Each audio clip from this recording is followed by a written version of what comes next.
बिस्मिल्लाहिर्रहमानिर्रहीम। मैं बहुत ज़्यादा शुक्रगुज़ार हूँ असफर भाई आपका, मुबश्शिर इमाम साहब का, जो सारे दोस्त यहाँ तशरीफ़ लाए उनका, और सबसे ज़्यादा मियाँ आमिर साहब का। एजेंडा क्लियर है सामने। इमेजिन पाकिस्तान 2030। पाकिस्तान 79 ईयर्स का हो चला है,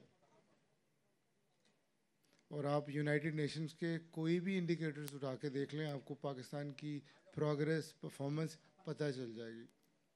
हेल्थ देखें, क्राइम देखें, ट्रांसपेरेंसी देखें, कुछ भी देखें, शायद आखिरी जो नंबर्स हैं उनमें हम आ रहे होंगे। तो association of private sector universities, जितनी भी प्राइवेट सेक्टर की यूनिवर्सिटीज़ हैं उनकी रिप्रेजेंटेटिव है। हमारी एनुअल जनरल मीटिंग में सारे लोग एक जगह बैठे और बैठ के देखा कि हम जा किस तरफ रहे हैं और हमारी यूनिवर्सिटीज़ का फ़ायदा क्या है अगर हम एक फ्लरिशिंग सोसाइटी बना नहीं सकते। तो इस पर रिसर्चर्स बिठाए और बिठा के इस बात पर गौर किया कि क्या वजह क्या है, ये जो सारे इंडिकेटर्स हैं ये क्या बता रहे हैं। और हर हुकूमत में ही ऐसा है।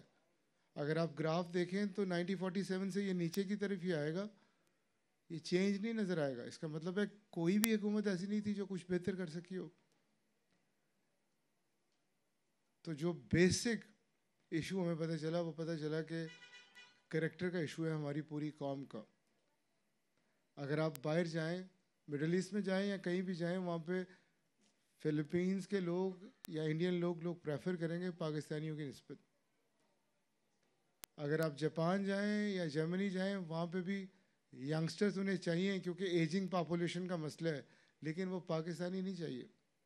पता करें क्यों नहीं चाहिए, तो कहते हैं ये रातों रात अमीर बनना चाहते हैं, आपस में लड़ते हैं, रिस्पॉन्सिबिलिटी से काम नहीं करते, वो जर्नल इश्यूज़, और हम इन्हें जर्नल समझ के अक्सर छोड़ देते हैं।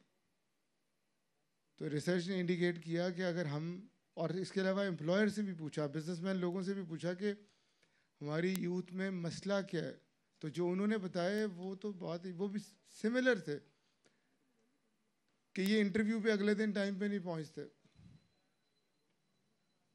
लड़ते हैं, रातों रात अमीर बनना चाहते हैं। और डिग डाउन किया तो पता चला कि फैकल्टी के जो प्रॉब्लम्स हैं वो स्टूडेंट में रिफ्लेक्ट हो रहे हैं। दरअसल फैकल्टी के पास पर्पज़ ही कोई नहीं, जो इन्हें पढ़ाने वाले हैं शायद वो इस तरह के, वो मेहनत नहीं करते, वो ऑनेस्ट नहीं है, वो रिस्पॉन्सिबल नहीं है, वो फेयर नहीं है। तो इस पे association of private sector universities of Pakistan ने मेहनत की, मेहनत करके देखा कि किस तरह क्या करेक्टर पढ़ाया भी जा सकता है, क्या सिखाया जा सकता है, क्या करेक्टर असेस किया जा सकता है, क्या इम्प्रूव किया जा सकता है। तो शुरू में तो ये क्वालिटेटिव सी बात लगती है कि शायद ऐसा नहीं हो सकता, ये तो माँ बाप का काम है, ये स्कूल्स का काम है। तो रिसर्च से पता चला कि ऑक्सफोर्ड यूनिवर्सिटी भी इसी पे काम कर रही है, बर्मिंघम भी इसी पे काम कर रही है, शायद अमेरिकन यूनिवर्सिटीज़ भी इसी बात की फ़िक्र कर रही हैं कि इंडस्ट्रियलाइजेशन के दौर पर हम बाकी चीज़ों में तो आगे चलेंगे, लेकिन लीडरशिप क्राइसिस है। पूरी दुनिया में जिस तरह के लीडर हैं वो एथिकल इश्यूज़ पे बिलीव ही नहीं करते, वो इस ईमानदारी पे, ज़िम्मेदारी पे बिलीव ही नहीं करते।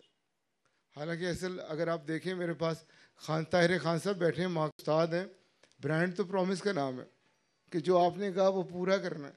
और अगर एम्प्लॉयर को भी देखें तो जब वो रिक्रूट करता है तो 500 एप्लीकेशन में उसे तलाश होती है ऐसे शख्स की जिसके पास कोई विजन हो, जो ऑनेस्ट हो, जो रिस्पॉन्सिबल हो, जो एम्प्लॉयज़ से प्यार से एम्पथाइज कर सके।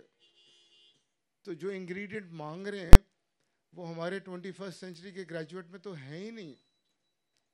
और डीपली इसे डिग डाउन किया तो पता चला कि 21st सेंचुरी के जो ग्रेजुएट हैं उनमें भी लोग यही ढूंढ रहे हैं कि इन्हें क्लैरिटी ऑफ पर्पस हो, ये रिस्पॉन्सिबल हो, ये ऑनेस्ट हो, ये एम्पथाइज कर सके, ये कंपैशनेट हो, ये स्टीवर्डशिप के कायल हों। और दो चीज़ें और थी कि टेक्निकल स्किल्स भी हो और कम्युनिकेशन स्किल्स अच्छी हो।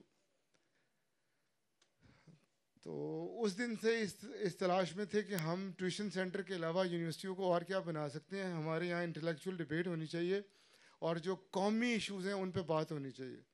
तो अल्हम्दुलिल्लाह आज आपके सामने हाजिर हुए हैं कि association of private sector universities ने इस पर एक लीडरशिप का मॉडल तैयार कर लिया।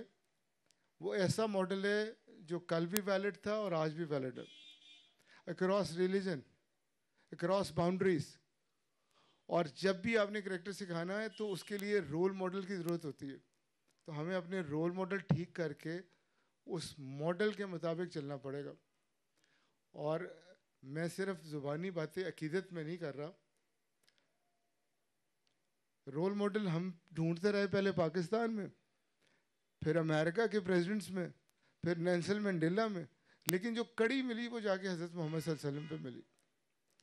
और कैसे मिली कि मिनिमम रिसोर्सेज में जो इम्पैक्ट नबी पाक सल्लल्लाहु अलैहि वसल्लम ने क्रिएट किया वो आज तक कोई नहीं कर सका।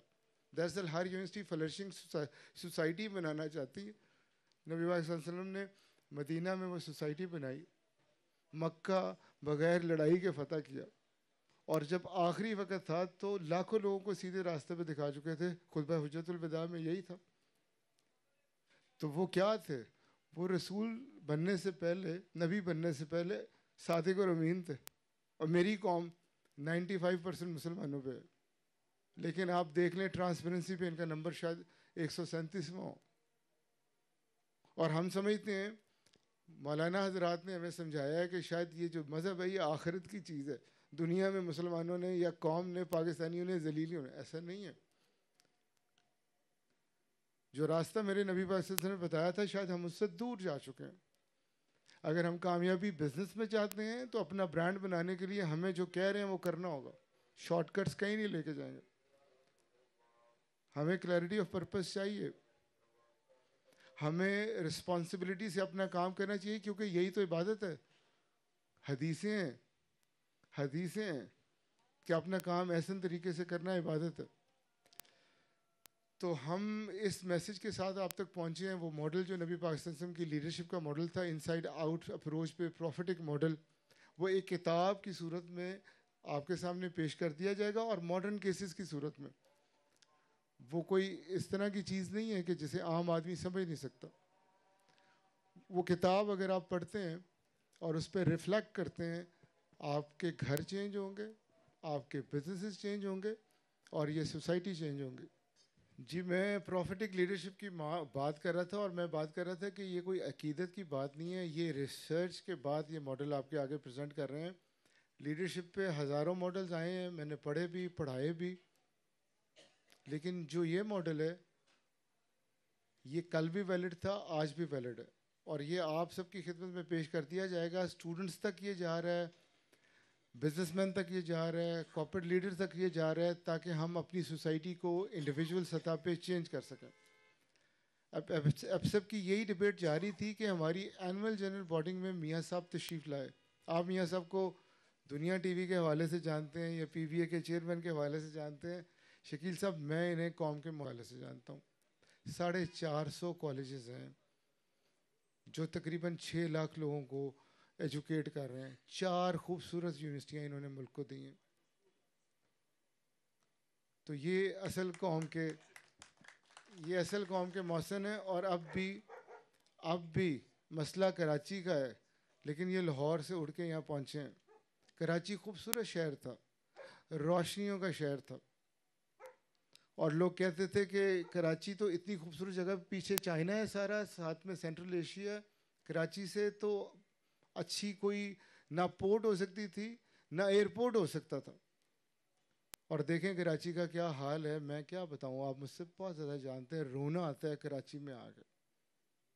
और पूछें तो क्या होता है, कोई कहता है कराची को नज़र लग गई, कोई कुछ कहता है, कोई कुछ कहता है, लेकिन मैं ये समझता हूँ कि इसके ज़िम्मेदार मैं और आप हैं। अगर ये पॉलिटिकल पार्टीज एक जगह बैठ जाएं और तय कर लें तो क्यों ना कराची की किस्मत दोबारा चमकेगी और बदलेगी, और बेहतर कराची क्यों नहीं होगा। हम में से अक्सर ये सोचते हैं कि मेरे करने से क्या होगा। नहीं, मेरे और आपके करने से ही होगा। इसलिए मियाँ साहब ने क्या किया, लाहौर से उड़े, उड़ के यहाँ आए, और एक डिबेट, मियाँ साहब का ख्याल है कि कैरेक्टर हम ठीक कर लें, इंडिविजुअल ठीक हो जाएं, ठीक है, लेकिन जब तक गवर्नेंस मॉडल ठीक नहीं होगा हमारे मुल्क में बेहतरी नहीं आएगी।